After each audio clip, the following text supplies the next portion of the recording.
Hey guys, so the video down below is from the late night show with Stephen Colbert, or Colbert, and he's slamming Trump, and big surprise there.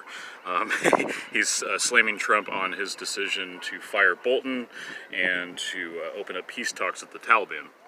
So a couple things here. Number one, Stephen Colbert, that persona that he used to play on Comedy Central on the Colbert Report, which was a very funny show. It was very relevant as well and very informative. I learned a lot of things watching that show.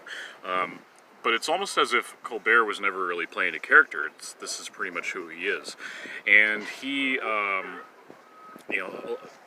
with the rest of the late night hosts, continue to push Project for a New American Century, aka PNAC, propaganda in terms of demonizing Russia, demonizing Iran, except for when it's suitable for them, when it has to do with Obama. And just, the rest of the nonsense that you hear from them it's just all propaganda. But specifically here, Colbert is pushing PNAC propaganda. And number two, he is lying about September 11th. He's saying that the Taliban was behind the attacks on September 11th.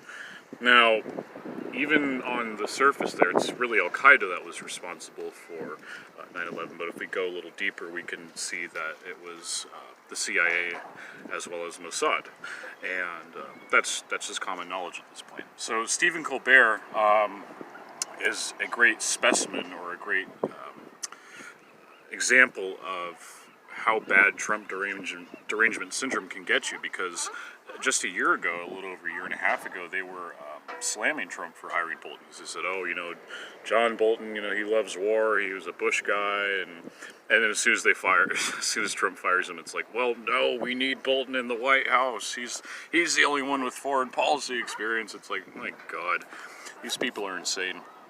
And John Bolton is insane. I'm really glad that he's out. And like I said before, it's really wonderful that he was fired the day before September 11th.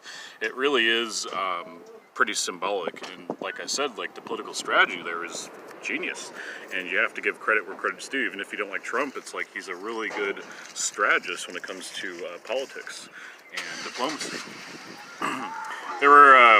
There's also been a lot, and I want to talk about this too, just because it's on topic.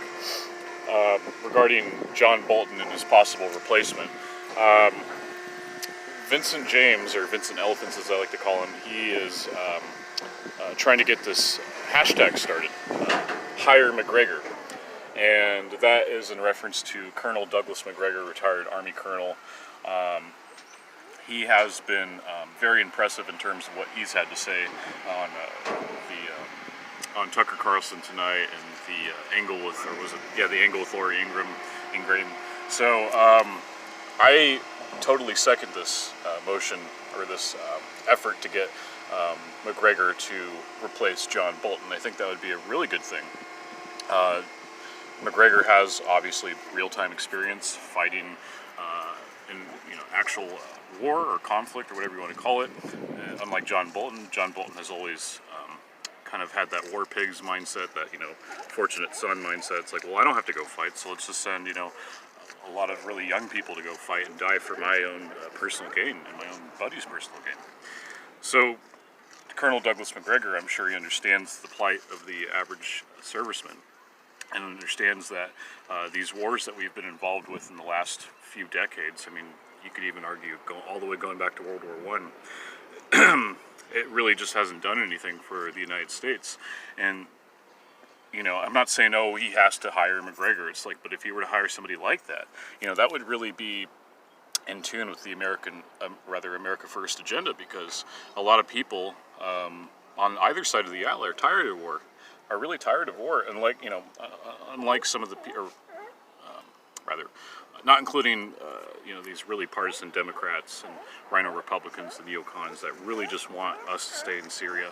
I mean, it's insane. You literally have people that used to call themselves liberals, the ones that were literally protesting George Bush and his evil ways, in Iraq and Afghanistan.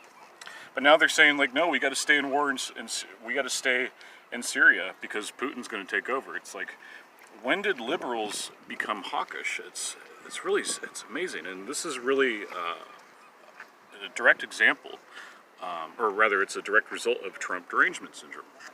And you don't have to like Trump or hate Trump, but you have to you have to at least observe that these people they're insane.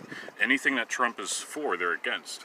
And that's why I think that he probably said, oh, I'm, considering going and banning, or rather increasing background checks, putting in red flag laws via executive action or order.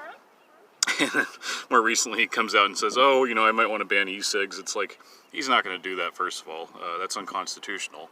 Any effort to get gun control a little tighter is unconstitutional. You guys know my feelings on that.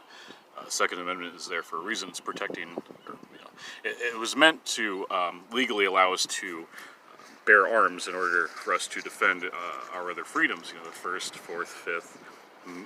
I could go on, but you guys understand. So yeah, it's insane. And Stephen Colbert, it's a damn shame to see one of my favorite comedians growing up just resort to monologues, which are essentially political op-eds. Mark Dice is absolutely correct when he says that. And